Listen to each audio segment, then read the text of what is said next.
Day 3. Cheers! Cheers. This isn't our first cider. This is definitely not our first cider. I saw 3 talks, can't talk about 2. No, I saw 4 talks, can't talk about 2 of them. How about you guys? Wait, you're taking out 2 now? Okay. There was one which was purely self-serving. There was another one which was out of obligation. And then there was another one which was a macabre sense of fascination. Yeah. And so that leaves either the students' talk, which was I enjoyed, but the only reason I saw it is because Brendan said, come into this see talk. My students' talk. Yeah. And then there was the talk my about... undergraduate that I work with. It's your undergraduate. Yeah. And My then mentee. Yes. Mentee, like Mentos, but... The French maker. Yeah. Yeah. And then the racial diversity thing, which we talked about over dinner. Yeah, which, I mean, we can recapitulate. We can recapitulate, yeah. That's a It certainly seemed like the responses we got from everyone else in the crowd were very different from my response, so apparently I just the response from everyone else was the response I had, so... Yeah, so I think that's important to recapitulate that. Yeah. So, but should we start on something fun? Yeah, Brendan, you saw fun things. I did see fun things. So I saw Florida.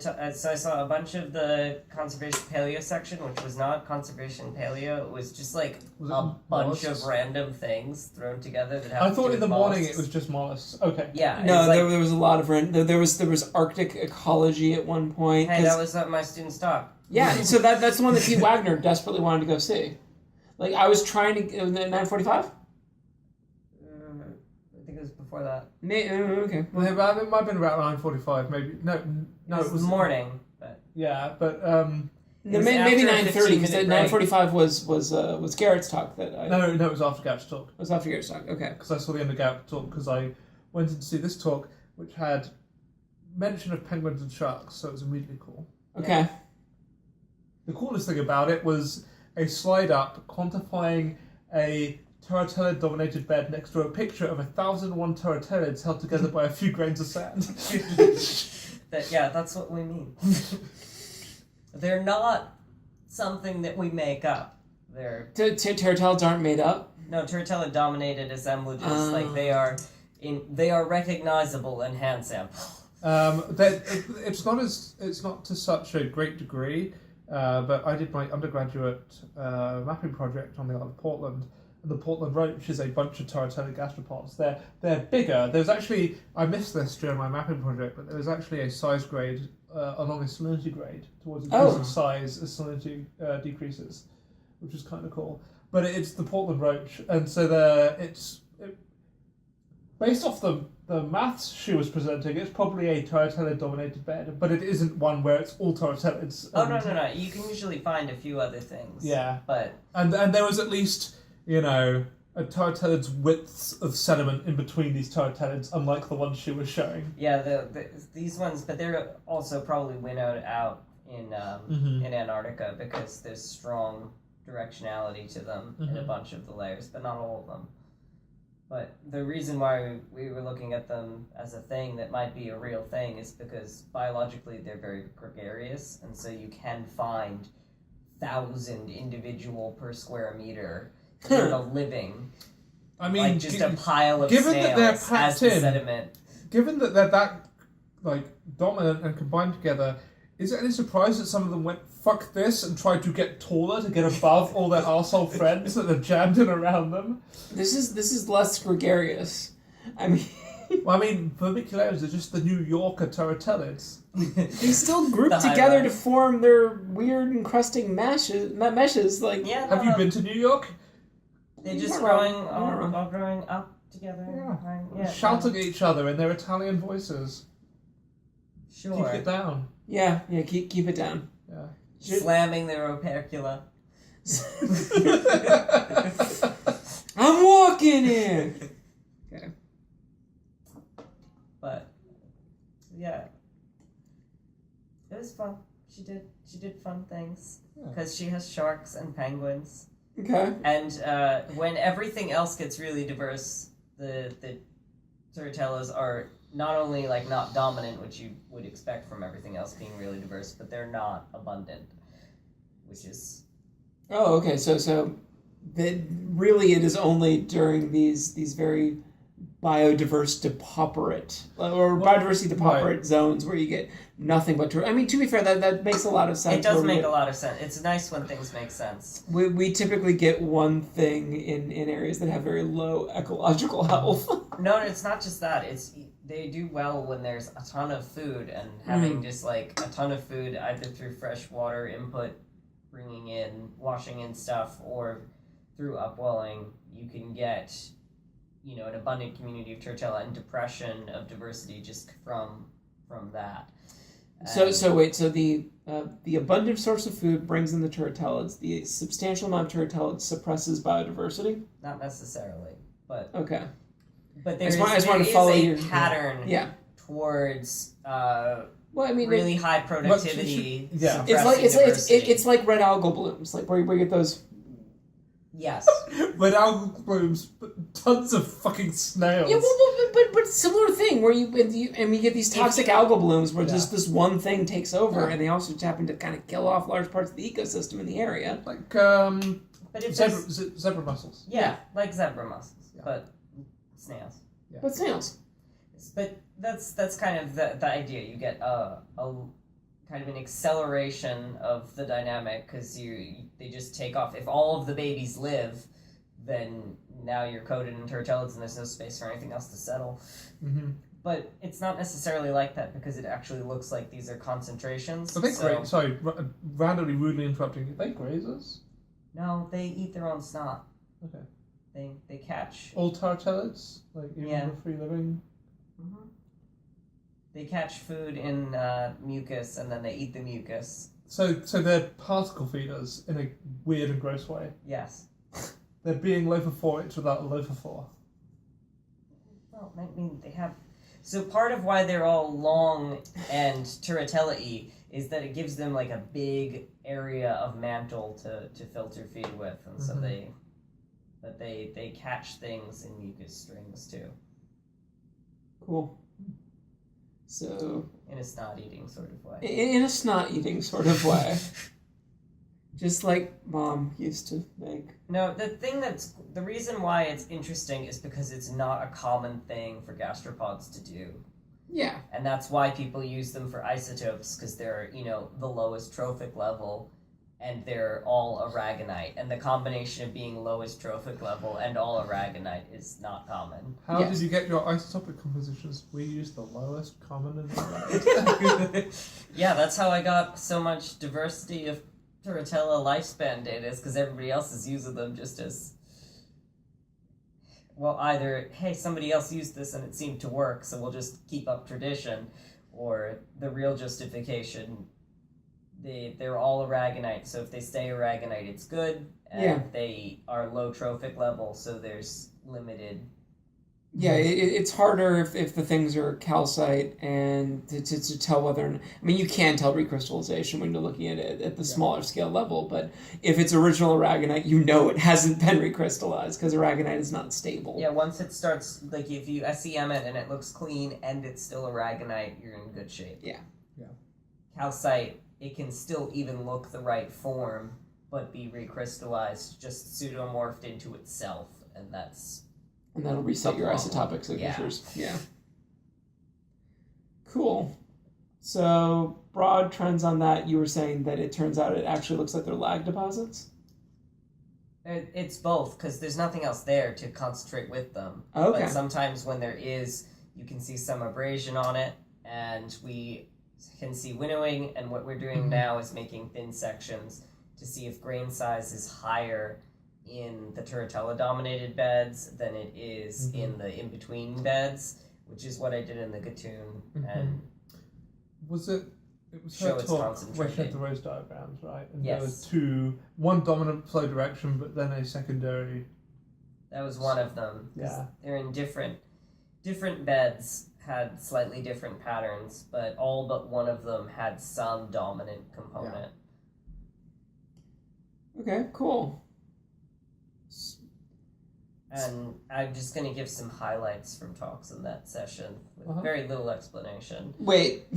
But we're going to do this quickly. Okay. So one of them was in Florida, and there was, living stuff on top of fossil stuff, and apparently invasive catfish increase the turn up. And I don't think this is helpful. They bring the invasive catfish, pull the fossils up, and mix them into the death assemblage. So wait, the catfish themselves are just dicks to paleontologists. Yeah, that's called reworking. Yeah. That's a thing you need to be aware of. That's true. No, but the catfish increase reworking. So the So invasive what we're saying is that there are periods in the geological record where we suddenly find Paleozoic fossils amongst the Mesozoic, and they've been catfished. Yes.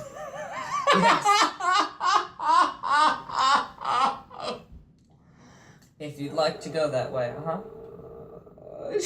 I don't know, you're the one that was looking at the DTF cocktail menu. That's true. That's true. For clarification, we're eating dinner at a restaurant. Where the acronym for the restaurant, which was a series of Taiwanese words, or Chinese words, was DTF, and so it was the DTF-inspired cocktails menu, which I think was unfortunate. But I did not order off of that menu, for the record.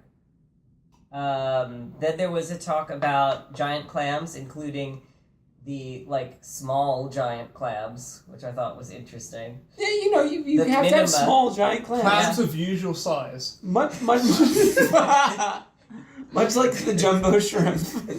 Small giant clams. Yeah, small giant clams. Get your finger stuck in one of those.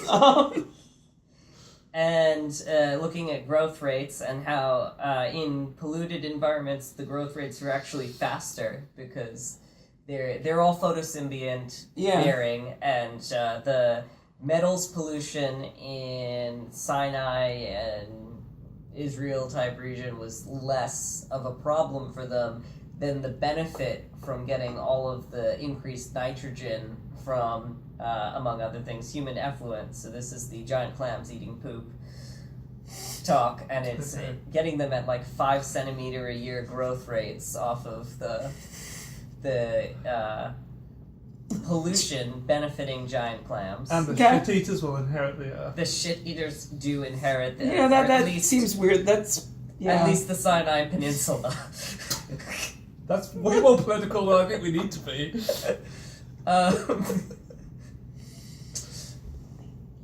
You're welcome. But it was a really cool talk because they went through and they saw what the growth banding looked like, and there's 2 forms of growth banding. There's one that's controlled by tides shutting down or increasing productivity, and one that's just at night there's no light, so the photosymbionts shut off. So there's 2 cycle giant clams and 1 cycle giant clams, and they both plot perfectly. Are the one cycles just tide dominated, no photosymbionts, or are they all they're all both, but there's one where there's a second time of day that they shut down. Oh. And so there are none that go back and forth. If you're in a spot, you either do one or another. So what kind of... And they have daily growth bands. So they've got daily growth bands. Could you sample and get a daily... from the growth bands and get a daily value for... Yes. That's what they were doing. Wow, okay. And it was how long do they grow for? But I know that... I mean, a long time they're giant, but they grow really quickly because they have... Yeah, so this big is a tiny giant clam. Regular sized Rudy. That's what I was... What size head regular size? Which Rudy are you? Is it kind of obvious? And then Conch Fritters Through Time. What? Conch Fritters, that was the title of the talk. Conch fritters. What is a conch fritter? Fritters. Fritters. Okay. Conch fritters sounds like a German porn store. That's what I thought you said. No, fritters, like fried conch feet. The food. Okay. Yeah. Now okay. Problems Point of order. Genuinely, for my own education, conch or conch? Conch. I say conch, but it might be because it's a word I read more than I say. I think it's conch because it's a conch shell. I had this from when I was talking about conch. I'm trying to tell my classes talking about conch shells. And having people blink were awkwardly and not quite. Doing Lord of the Flies again with your students?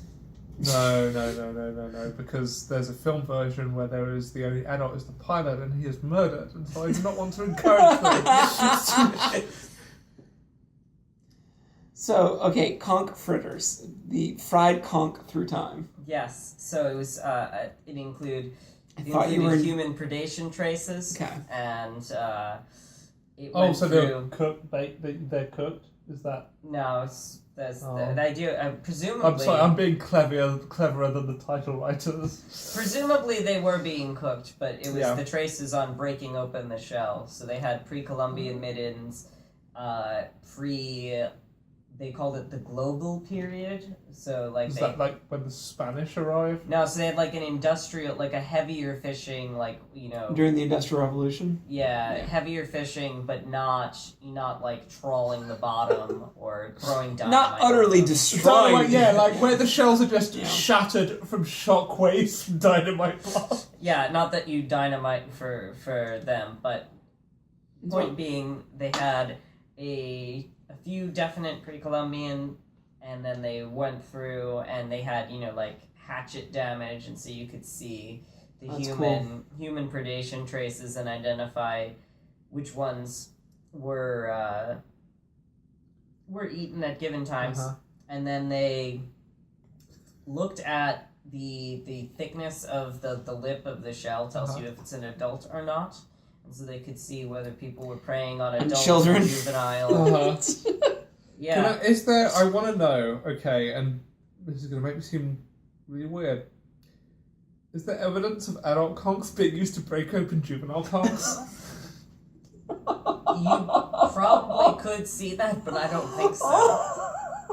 Because I kind of really want to find that. We're back to the first night when we were talking about rocks, and you kept saying rock instead of hammer. But now you're it's back nails. to you're just And it's great because it's a tool where when it fails, you get a better meal. It's true. It's true. No, but the interesting... Papa?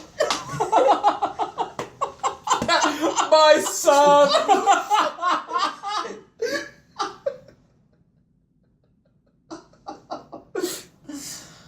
It's been a long day. Oh my god. Okay, I was trying to get through all of these. Sorry, all these I'm quick, sorry. But there's 2 more points from I this really like talk. you just going through all the positivity really quickly so that it comes to me and I have to choose between two. No, I'm saving one where I'm going to talk about the science more. But this Okay. is going to be a quick one. Is So it they were Companion's using... talk, or is it Spencer Lucas's talk? Because both of those are patent of gold. Alright, so one line from it was, I didn't have a boat, and these were pretty heavy, so my Max. sample sizes when I was swimming were limited. Oh, That's a different one. That's a different one. This is the same talk, because she had to collect the fossil conchs from the... Oh, okay. I was going to say, Apparently- Max also had a Yeah. nice talk about boats. So apparently, fossil collecting on a boat.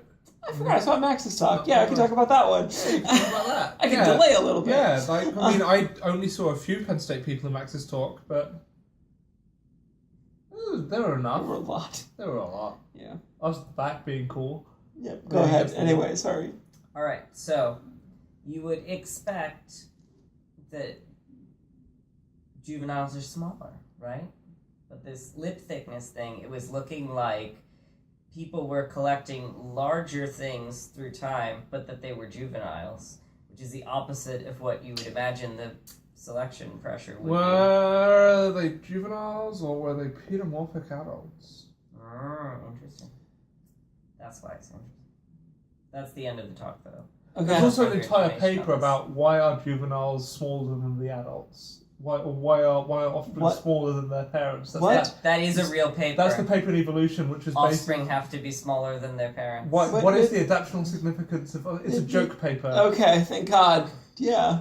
No, that came up when I was doing the Spandrels paper. Yeah. It's like, this got through. That I think it's Elizabeth Lloyd's paper. Oh, yeah, Discoursed on that for a while. Yeah. The idea that you, so long as you apply some adaptive significance to things that are clearly functional, like That don't. requirements of again spandrels, like you just Did you know have to that, keep adding. that eggs start as one cell? Really? Really? Yeah, we can't do the thing from. Technically, it's 2 cells. Yeah. I mean, when it becomes One's a human being, one's fairly incomplete. when it becomes a human Yeah. being, it's 2 cells. I mean, that's a philosophical debate, but Okay. When it gets tenure, it becomes a human Maybe being, let's be honest. maybe I need to change the word human being for person. No, person. No. so So you saw a talk about science. yeah. I mean, we saw Max's talk about the final chapter of his thesis, which is essentially what that was, as someone who saw that talk in a slightly earlier form, where it was a lot of, okay, so I collected all this stuff trying to figure out what the world would be like in the Pliocene, and compared to some stuff in the Pleistocene, because if we look at climate data, we're heading back to the Pliocene. So what would the world be like in the Pliocene? Mm-hmm. And basically comparing faunal assemblages for lots of different things, and really the talk is kind of, this is confusing. Yeah. He tried to look at things in terms of ecological guild association versus taxonomic association, saw different patterns, which I think is great because totally taxa and guilds do not overlap.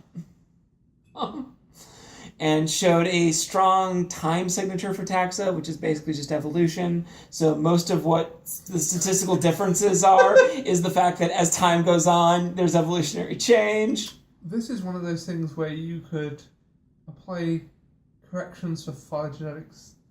Yeah. You know, he's like, not saying that he needs to do that, but like he's doing recognizing the patterns that are error caused by phylogenetic similarity. He's doing whole. He's not just looking at one thing. He's looking at everything in these assemblages. But so you would need multiple phylogenetic analyses for these. But so clearly there's a signature that there is differences in the species compositions over time that is entirely correlated to time, which is basically evolution. But when you look at it in guild membership, those correlations seem to separate out more in terms of environment, which was cool. Yeah. I don't know if it got back to a central question, but the framework behind what was actually going on and why you would study this in the first place was still there. Mm-hmm. But you can, either a phylogenetically informed analysis or even just like a generalized model might be able to get at some of teasing that out. Yeah, I mean, this is all still stuff that is largely work in progress, things that he's still like finishing out and getting material out. So it's a lot of putting these ideas out there and just seeing where it goes. I thought it was funny where he's got bed. Yeah, so bed. Yeah, where he had different formations and one was more onshore, one was more offshore. Well, one was shallow and deeper, and then there was one which you said, "I'm not." You said there was a very good reason for it. Yeah, it was just there was a really nice pattern, and then there was an extra one. It was like, eh. So he got a lot of material from the PRI. The things that he was finding was that for some of his data, the material he was getting from the PRI looked nothing like the material that he was getting in the field. And it was probably because some of the beds he was looking at, and I think this is one of the reasons why one of his beds was actually divided up into two, is that it wasn't as simple as simply being this one formation is a single environment. Rather, it's an environment that is being influenced by river and deposit. So sometimes it's marginal marine, and sometimes marginal marine and deltaic, and sometimes it's just absolute marine. And so like the PRI stuff was fitting really well with all this stuff he was getting from this true marine material. His stuff didn't look a thing like that stuff. And it's because he was sampling from an area that was the same formation that was marginal marine. Mm-hmm. That's cool. Again, that's things that I know that are outside of the talk. And so like he's showing... No, but that's it's a complexity. It's a complexity, and it's a complex question, but it's very interesting that this, if you're looking just at the taxonomy, because the thing he saw, which was very interesting, is that things that were very similar in their taxonomy based upon time were very different in their guilds. So even if species compositions were relatively similar, what the predominant things were in the ecology and the ecological makeup was strikingly different, which is cool. Yeah. Again, disconnects between ecology and evolution. The ecological signature for what's going to happen over these time periods is going to be different is going to be influenced by, but not completely determinate by the evolutionary signature. Yeah. Yeah, it's almost like it's a thing. Almost. It's almost like people need to occasionally pay attention to the noise to work out why it's noise. Yeah, I mean... That's depending on your point of view, that's the trouble. Well, again, this is why you detrend your data. Yeah. And you can detrend your data by removing phylogeny from your data, which is... At one point, I needed he's to... not doing that, but he's aware of it and saying, that's what this thing is. This is time, this is evolution. Yeah. I mean, I've known Max for a while. Yeah. So, like... I mean, I remember walking into the SED lab at some point and just seeing all of his and it's like, stuff and then like these weird like 95th percentile things like, why is that? And then I remember spitballing a few ideas that I can't remember what I said, but... Yeah, but like, he's looked at this things that maybe are in a thesis chapter that maybe at some point could be a paper. He's busy. I'm not going to actually annoy him that much. But yeah, the one downside was that was in the second half of the day, and so I remember the talk, I remember liking it, but I don't have a coherent memory of it. I mean, it's also because, like, broadly speaking, there was a lot of there are things out there, and this is what we got, and well, thank you. Clearly there's an environment. There's an environment-based guild signature. His this is a coastal section stuff was fantastic, like hilarious and accurate. You mean that was the boat. That's what reminded me that I saw. Well, yeah. But then like this is a coastal section, as you can see, there's a ton of sand in here, and there's plants all over it. yes. Anyone who has worked in the Pleistocene of the East Coast, this will look familiar. There are razor sharp clams that are about ready to break your hands. I did want to say it. To say to him, but there was no good way to get out without making it seem really contrived. It's really good of you to work in the overburden. But yeah, that was his. So I decided that it would be a really great idea to go out in a canoe, in a raft, having never rowed in my life, sitting out there in the summer. And he doesn't have a nice paddle. He's got a fucking wooden oar in the picture. Oh, that's bad. Yeah, poor guy. So yeah, that's a fun talk, and as I said, cool stuff associated with this disconnect between very clearly an environmental signature associated with guilds, and like he even mapped it out into specific like sandy environments versus different depositional environments, which was cool. James, you have anything? The only relevant thing. Yeah, there's the sampling thing, right? The beta diversity. Yeah. Better diversity. Bigger, better betas? Yeah. Which basically, what most of it is just the interesting realization that your probability of accurately recognizing changes in beta is tied to the most common species, and so theoretically you can just sample 10 species, the 10 most common, and be right about whether or not your beta is changing. My thing for that is that's fine, but I'd still like to look at the entire thing. And then they use the example of microfossils, which is a problematic example because as I posited during dinner to work out what was the most abundant things, you still need to identify them all. And they were saying that this was time saving, so you didn't need to identify all the species. Speaking of which, we saw Heather's talk. We did see Heather's talk. Yeah.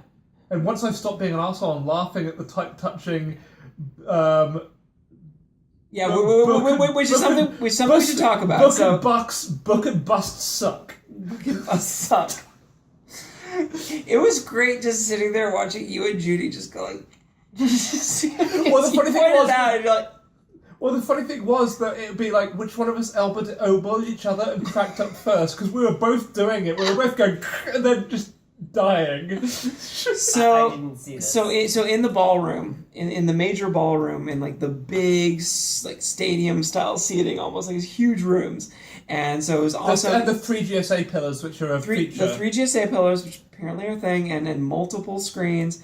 Heather, she's doing really awesome work on the Cretaceous extinction event and the recovery event and the recovery afterwards using microfossil work. And so she was giving this great talk, and they have somebody doing, it's not text to speech, it's touch typing. It's like touch typing, trying to sort of keep up and Well, basically dictate and write up so that people who can't hear can still pay attention to the marquee kind of keynote speeches. What was the group that she was talking about? Bradyords. Yeah. Oh, no. But it's like multiple. And watching them work out the word the first time, and then assign a shortcut to it. It was great because she was like, they got it. I was just sitting there watching, and I'm paying attention, and occasionally there'd just be like passive aggressive smirking from you. And I'm like, yeah. Well, it's because they and occasionally she has an accent.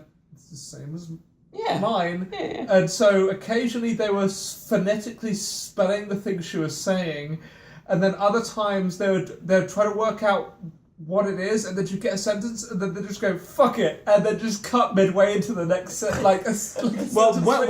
got to the questions, it was amazing because they just went fuck it and just went off mic. Heather just talks fast, and so like when she was just off script, she was talking the way Heather usually talks, and so it was like.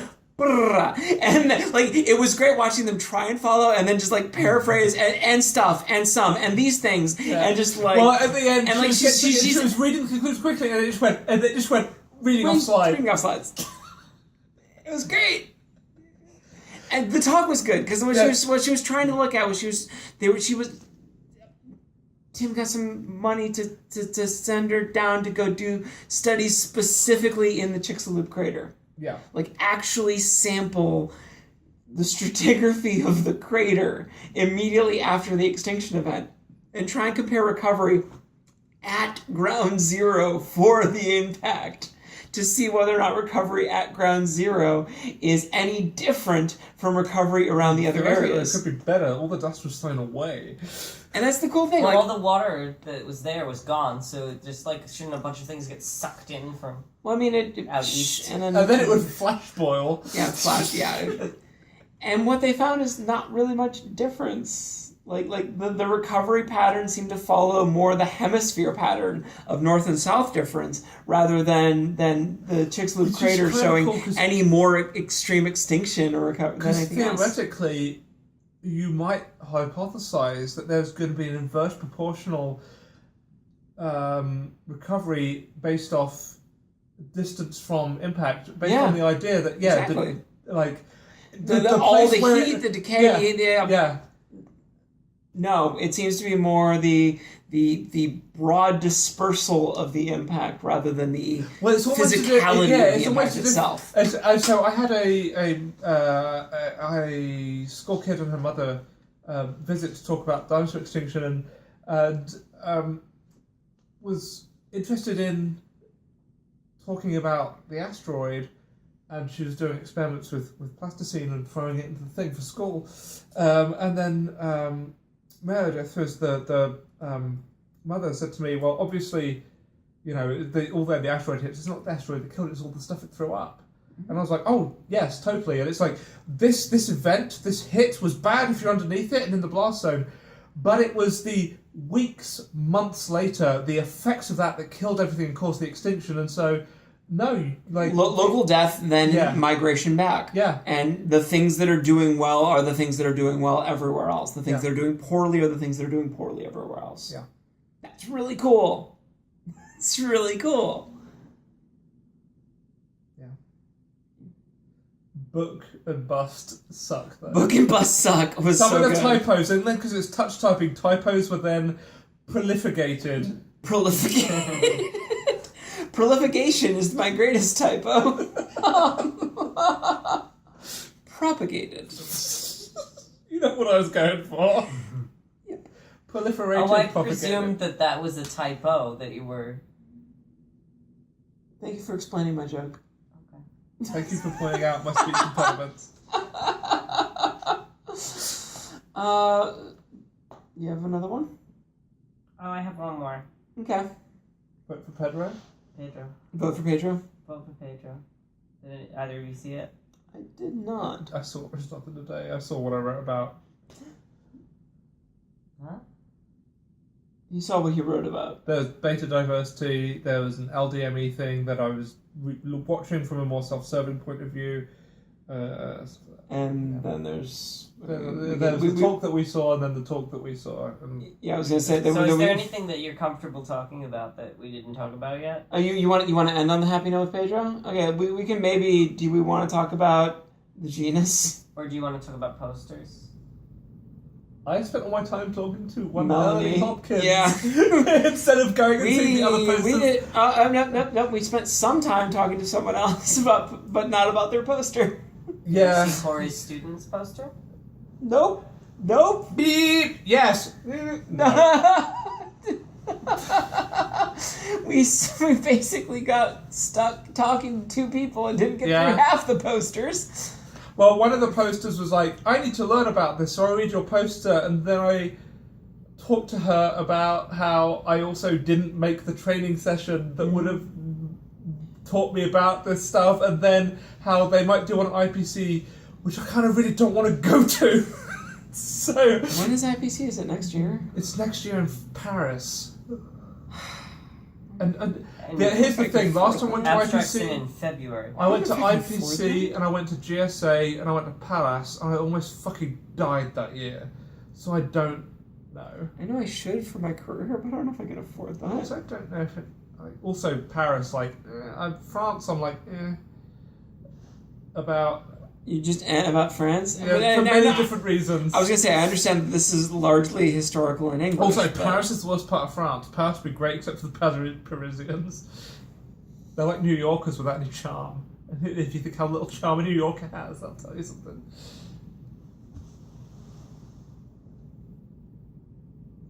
I think he's pretty charming. Yeah. He didn't hit me. I think I'm rather charming. Yeah, I think he's pretty charming. Good job. Well, there's this fight or flight response where sometimes you just seize up in really stressful situations. Well, so fight or flight is not actually... It's a false dichotomy. Yeah. Yeah, shut down is the other option. Shut down is another option, and it's why, the use of the term fight or flight, and this is now way too sadly political. That's why deer get hit by cars. Well, it's also why people then sometimes justify terrible things. They didn't try and run away. There were lots of people who didn't try to run away, but we put them on trains. We being not me. Not the British. Not the British. No, we never put anyone on a train. We built the tracks. We never put anyone on a train. India's got roads now. Yeah. So, Genera, do we want to talk about that? I mean, or no? in a generic way, do you want to... Is there anything to actually talk about other than... Cat photos? Oh, I could just read out my notes. I could genuinely just Wait, is this the trilobite talk? Is that what we're... Yeah. Okay, some of my notes are great because this is the beta thing where I went, seems odd, and... Oh my god, you... And then What? biogeography where I completely lost the fucking plot and I just couldn't follow the Okay, talk. I'm flagging, and then this dude has a... I mean, well, this is obviously, I added again... the human touch. This is day 3. Thank you for the human touch, by the way. And then I drew a dog and it just went, off, I'm a dog. Because I couldn't follow the talk and it was late. James core sampling is better correlation. Well, I have notes for that. James, you might be May Borowski. I'm just saying. I don't do this normally. I called this talk trilobites are good. Because I didn't catch what the actual title was. First of all, I can't repeat that name or this drawing. But... Yeah, let me just see. Yep, okay. Yep, can't repeat that. And so I'll read out my entire notes. Well, except for the parts that you said you're not going to read. Except for the name. I don't know if I should read this first part. Yeah, you probably should read most of it, actually, let's be honest. I'm only taking the human touch in terms of your...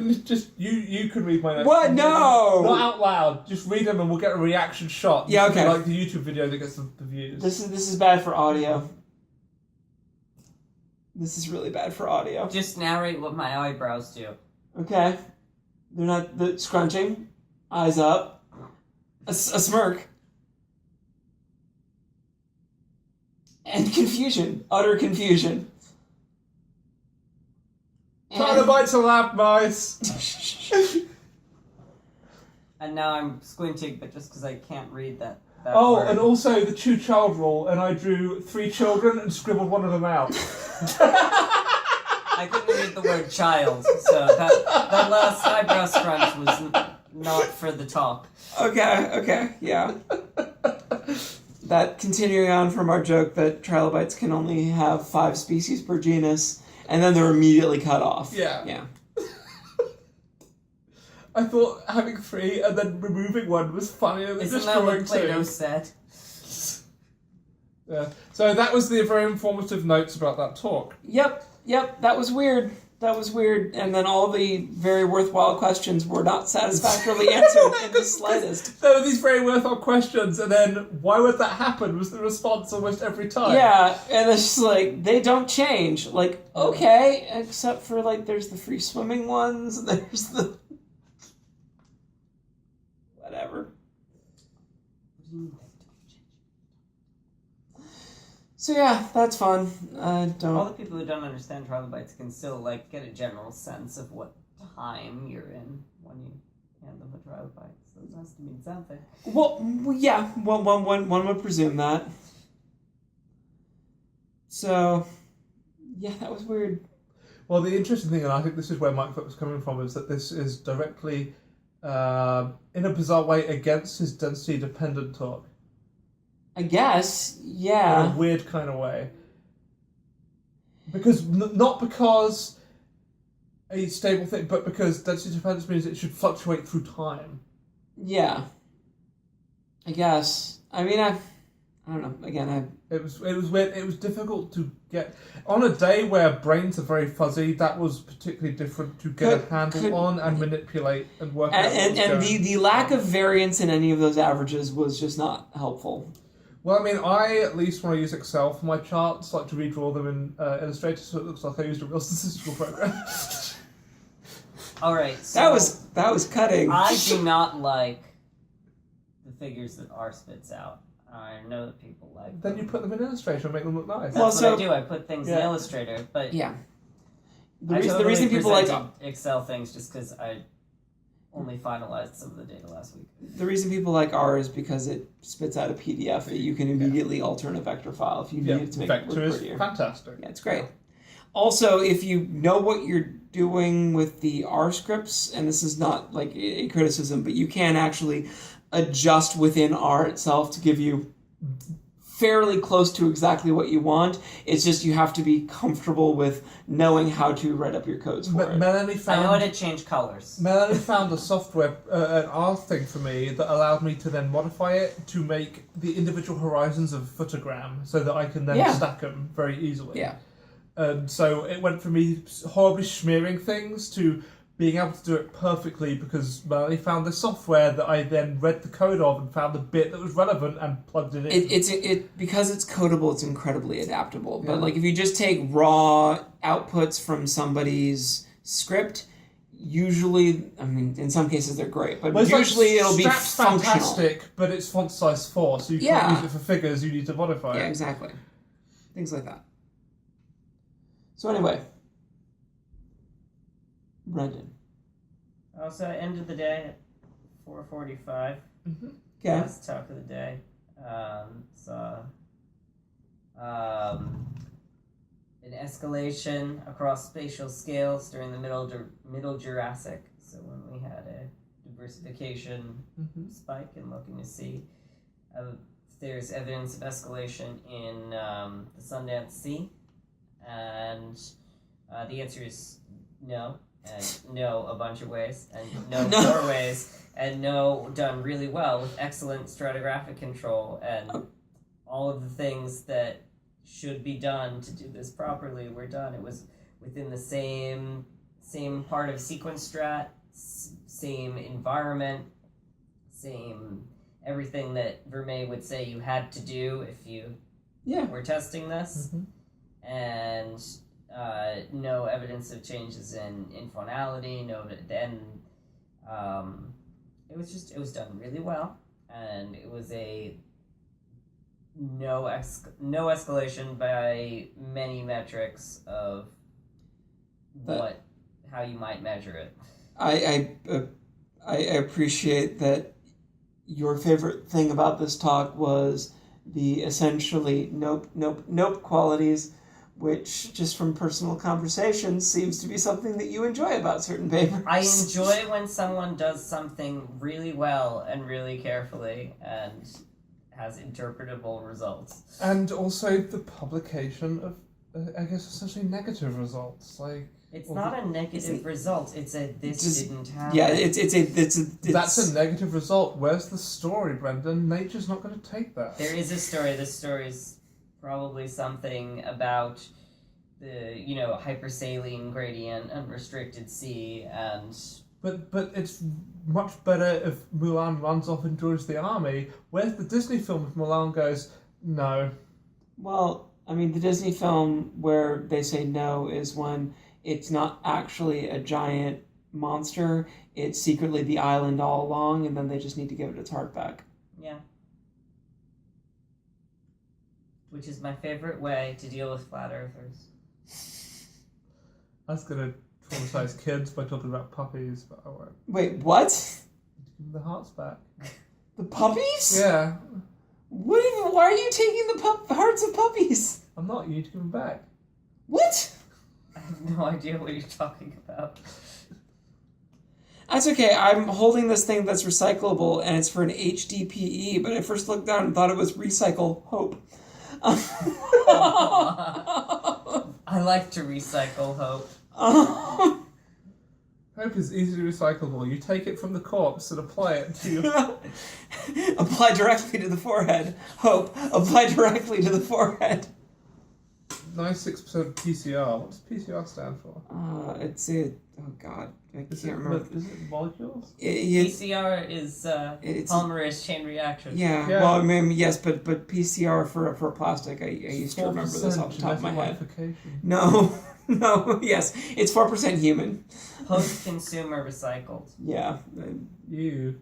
It took me a while to cycle through various meanings of PCR. Hey, I was Googling insecticides today. I'm glad that this weird thing on the top is apparently at 2, so that does mean it's at least recyclable. And also, this is supposedly so that hedgehogs don't get stuck in it and be sad. Yeah. Don't want sad hedgehogs. What's a sad hedgehog? This one makes sure the hedgehog dies immediately, so it doesn't suffer. It isn't sad. Amanda, I'm very sorry. No hedgehogs die ever. It's okay.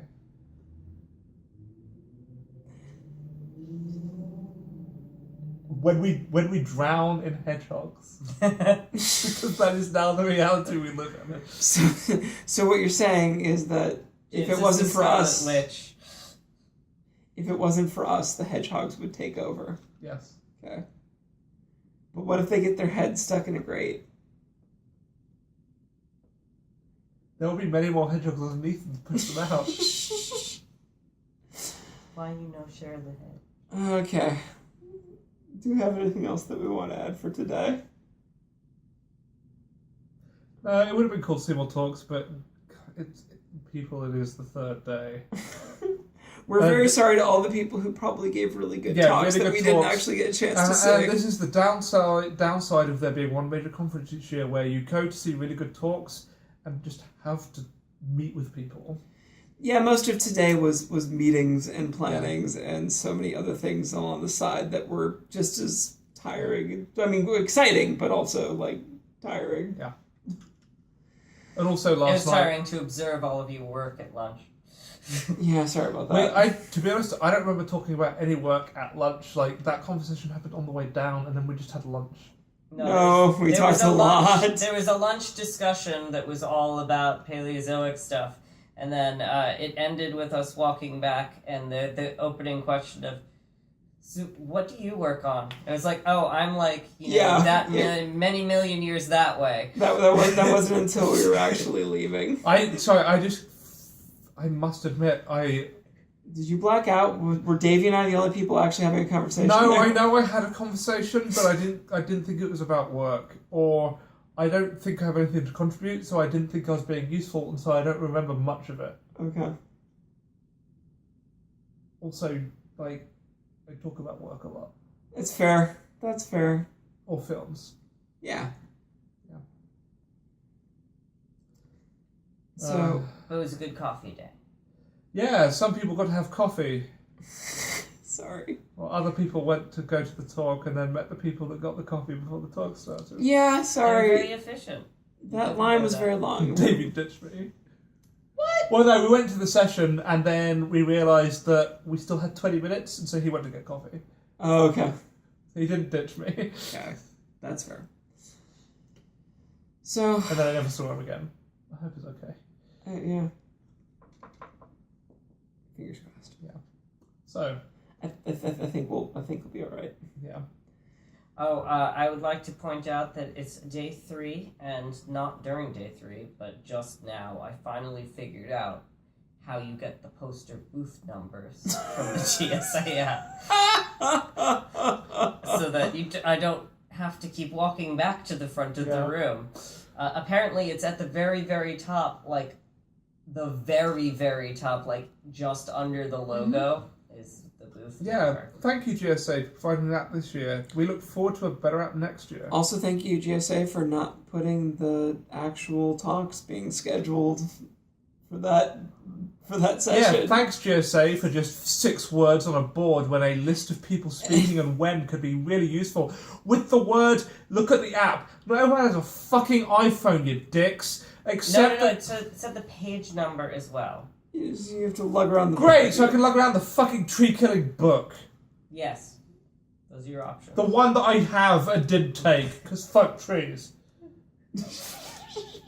That's the human spirit that I know and love. We're gonna cause this mass extinction or die trying. Sorry, I have a phone with a data program now because I live in West Virginia and I can only get AT&T, and AT&T won't sell you a plan without data. But it's fucking expensive, and fuck assuming that everyone can just use their fucking data plan to use a fucking app. Yeah. Anyway. You know, I knew that Enjoy the something weekend. was missing from the podcast, and it was the density of the word fuck. Amanda's not here, and she's the worst one for it. I am being bad and letting the side down right now. But it is Amanda. Awfully. Terribly. Hi, Amanda. I did She's my not gonna Amanda watch this. tribute. I was a cat. It's true. Yeah. I acknowledged her absence. So, if there is a day 4, I will be getting this via Dropbox because I will be flying back at the time that you're recording it. So, Yeah. I have to be here because I have, Warren's student that's now at UPenn is giving, I think, the last talk of You mean GSA. the one that you kept asking Mark about? Huh? The student that because you're so far down and Mark's so high up, he kept not hearing you. I'm not sure. Okay. This is... Oh no, New Penn is not Penn State. no, this Penn, is... No, you did that Those are thing. different people. No, UPenn, this is... It's one giant conglomerate. Everyone gets along. UPenn is people... It's great. It's a It's long one lab. place. It's Pennsylvania. It's basically a county. What? Yeah, but... I didn't Well, know where no, no, Philadelphia it's not. was until 2 weeks ago. This- Okay, so shut up. There's 3 counties. There's, like, Philadelphia, Allentown, practically New I've been to Jersey. Philadelphia on the train, and I kept thinking it was near here for some reason. But but I know. Wait, near something- here Seattle? in Seattle? I don't know where I am. I got in a magical box, and 5 hours later I got off it. That's what the They flat drove us earthers round in say. circles, That's what the changed the flat set, and earthers yes. say. And we're back to Moana. You're welcome. Thank you. What can I say? Yeah, so there might be a thing tomorrow, but I also have to leave at 6 a.m. on Thursday to get my plane, so... So maybe not, but... We'll do something briefly. We'll pick one talk and mention that it happened. But at least for me, I guess this is calling it for GSA for me, and you guys have a great time for whatever happens on Wednesday. Yeah.